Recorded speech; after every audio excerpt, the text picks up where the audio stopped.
Hi guys, as promised, I'm back with another immigration related video, specifically something to do about Quebec Skilled Workers Program at the stage where you are requested to update your application. And as you can see in our screen here, we have a sample intention to reject email.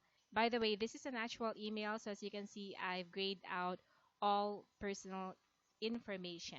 Back in the days, they don't actually put a heading like this, intention to reject or intention to refuse. Just a simple heading saying that you're requested to provide or submit more documents to update your application. Now, when MIDI started to send out emails with this kind of subject, intention to reject or intention to refuse, people started panicking. They're just too scared as to what's going to happen with their application. So let's try to see what you can do when you receive an email such as this. This is a 7-page email, but it doesn't mean that you'll be receiving the same numbers of pages because it will vary depending on your situation. So you might just get 5 pages or more pages. We'll never know because, again, it depends on your situation. So let's try to go over them starting with page 1. As you can see, I have encircled in red all information which I personally think is important that you really need to focus on. So you have to check the date of the email, the object of the email, so at least you have an idea whether you just need to submit documents or whether you need to do something because you're lacking points, and submit your documents or anything that's being asked from you before the deadline. And the address is also included in the first page. Be mindful of those information on the first page. But again, of course, it's very important to read everything in your email. All the correspondence coming from it will be in French.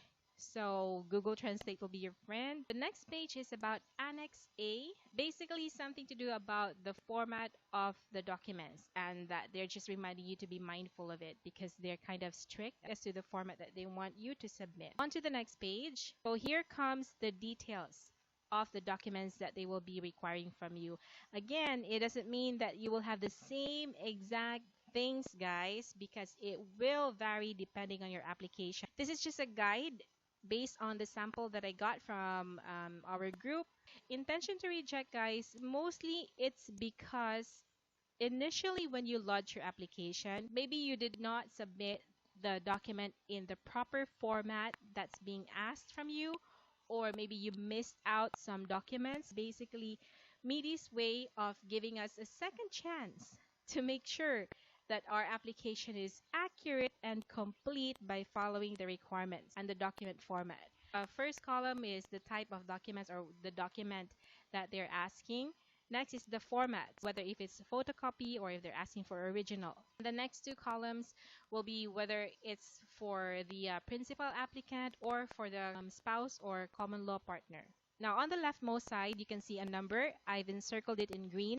That actually corresponds to the number that you will see in the form A1520 AA. Let me show you the screen. This is the document checklist that we submitted when we lodged our application. Let's check number 10. You can see that on page 2. Here, number 10. The form that I have here, by the way, is in English. Let's go back to the email. So basically what's being asked here will be at least 2 items attesting to your status as de facto spouse, on which the name of the principal applicant and the name of the spouse appears. The documents must prove that they have cohabitated continuously for at least 12 months. MIDI also provided examples of documents that they can submit, such as mortgage or contract of lease that has both of their names on the lease. You can also submit a joint bank account statement or utility bills, such as electric, telephone, internet. So whatever utility bills they have, they can also submit that as a proof. They're only asking for a photocopy of this document. Submit a translation of those documents if there's a need. Submit the original translation, of course. All right, the second item that's being asked from them will be number 11. Now let's go to the document checklist. All right, so number 11 here, it says residence permit or stay document with a cumulative validity covering at least 1 year, issued by authorities of the country or territory where you currently reside. Let's go back to the email. I believe that this applicant is currently out of the Philippines, so that's why they were asked to submit a residence permit. They're only asking a photocopy, and if there's a need to translate it, submit the original translation. Next page, the last document is the mailing label, which I guess some of you are also confused as to what is this all about. It's number 37. Let's just quickly go over to the document checklist. All right, so let's go to number 37, labels. If the alphabet of your usual language is different from the Latin alphabet, you must provide 3 labels bearing your mailing address. 1 label in French, 2 labels in the official language of your country or territory. If you're in the Philippines, since we are using the Latin alphabet, then we don't need to submit this. But I have a feeling that the residential and the mailing address of this applicant is probably in the Middle East. So that's why they're reminded to send out a mailing label. It's very simple.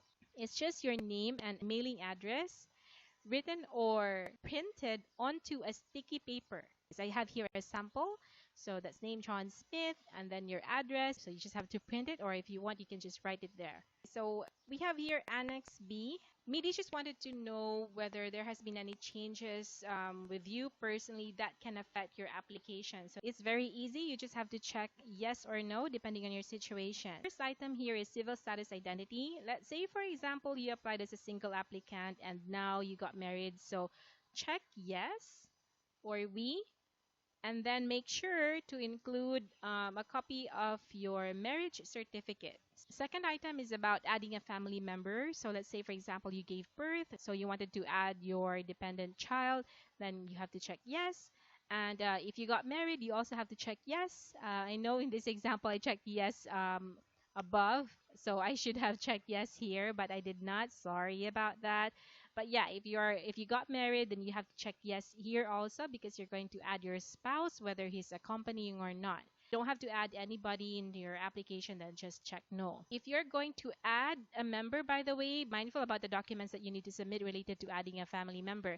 And it's very easy because the link is already provided by MIDI. Third item, withdrawal of a family member. So if you wanted to remove a dependent child, or if you wanted to remove your spouse, then please notify MIDI by checking yes or no. Next will be your resident status. So if you move to another country, then check yes, otherwise check no. If there's any changes about your studies for yourself or your partner, go to the next page. Yep, changes for work experience, both for yourself and your spouse. And if you have any employment offer, so you have to notify MIDI also about that for yourself and for your spouse. And if you have taken a French exam or English exam, IELTS, then yeah, just check yes or no. By the way, about IELTS, I have been asked several times whether they need to submit another IELTS test result because their result has already expired and they don't have their CSQ yet. To clear that out, no, you don't need to take another IELTS exam unless you wanted to maximize your points.